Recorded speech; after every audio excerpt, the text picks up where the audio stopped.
समर्थन मूल्य पर अमानक स्तर के अनाज खरीदी के मामले में जांच की मांग। समर्थन मूल्य पर अनाज की खरीदी को लेकर नरसिंहपुर जिले में करोड़ों रुपए के वर्ष 2015 से 2019-20 और अब 2021 में जिस तरह के फर्जीवाड़े और अनियमितता के मामले सामने आ रहे हैं, उससे लगता है कि मोदी सरकार समर्थन मूल्य पर होने वाली खरीदी में अंदर तक घुसपैठ बना चुके सिंडिकेट पर अब तक शिकंजा कसने में नाकाम रही है। इसी तरह के एक मामले में भारतीय किसान यूनियन नरसिंहपुर शाखा के द्वारा पिछले माह की गई समर्थन मूल्य की धान खरीदी में कटनी जिले से नरसिंहपुर जिले के वेयर हाउसों में भंडारण हेतु भेजी गई अमानक स्तर की घटिया और घुनी हुई हजारों क्विंटल धान वेयर हाउसों तक में जमा होने और इस अमानक स्तर की धान की किस तरह से खरीदी की गई, इसमें दोषियों पर कार्रवाई किए जाने की मांग करते हुए जिला कलेक्टर नरसिंहपुर के नाम संयुक्त कलेक्टर राजेश शाह को ज्ञापन सौंपा गया।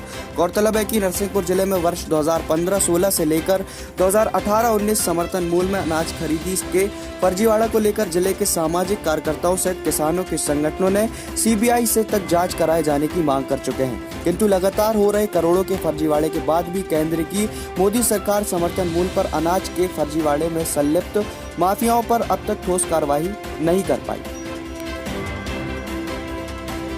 लगातार शिकायतें होती रही हैं और हो रही हैं कि नरसिंहपुर ज़िले में घटिया अनाज वितरण पीडीएस के माध्यम से हो रहा है, लेकिन इस बार कटनी से अमानक स्तर की धान आई हुई है 2 रैक और 1 रैक गाडरवारा में है।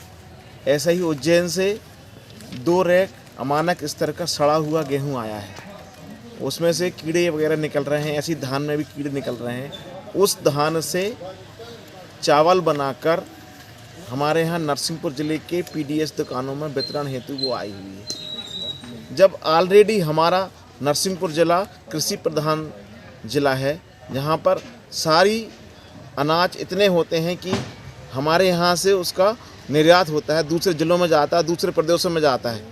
तो क्या आवश्यकता थी कि सड़ा हुआ अनाज हमारे नरसिंहपुर में आए, यहाँ के लोगों के स्वास्थ्य से खिलवाड़ हो। तो हमारा ये 5-6 संगठनों के माध्यम से आज हमने एक ज्ञापन दिया है कलेक्टर महोदय को कि ये सड़ा हुआ अमानक स्तर का अनाज हमारे ज़िले में नहीं आना चाहिए और ना ही वितरण होना चाहिए। उसकी सूक्ष्म जांच कर दोषियों पर कार्रवाई की जाने की मांग की गई। निरंतर देखते आ रहे हैं वर्ष 15-16 से जिले में सरकार द्वारा जो अनाज की खरीद की जा रही है, ऐसा कोई भी वर्ष नहीं है जिस वर्ष घोटाला ना हुआ, फर्जीवाड़ा ना हुआ हो।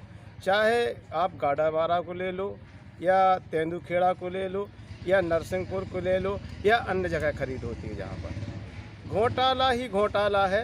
ये व्यवस्था सरकार देख नहीं पा रही और समझ नहीं पा रही। इससे हमको ये प्रतीत होता है कि ये मिलजुल के फर्जीवाड़ा होता है। अभी जो इस ज्ञापन को हम देने आए हैं, बड़ी मात्रा में धान खरीदी गई और गेहूं, और जो अमानक स्तर का है जो वेयर हाउसों में जमा किया गया और ये बाहर से आया है, तो इसकी जांच को लेकर हम लोगों ने आज ज्ञापन दिया है। संबंधित अधिकारियों एवं गड़बड़ करने वालों के खिलाफ कानूनी कार्रवाई हो और उनके ऊपर एफआईआर हो और इस जांच को सक्रियता से प्रशासन जांच करे। इस संबंध में हम सभी लोग किसान एकत्र होकर आज ज्ञापन दिया है कलेक्टर महोदय को और हम मांग करते हैं कि अति शीघ्र हम लोगों की जो मांग पूरी की जाए।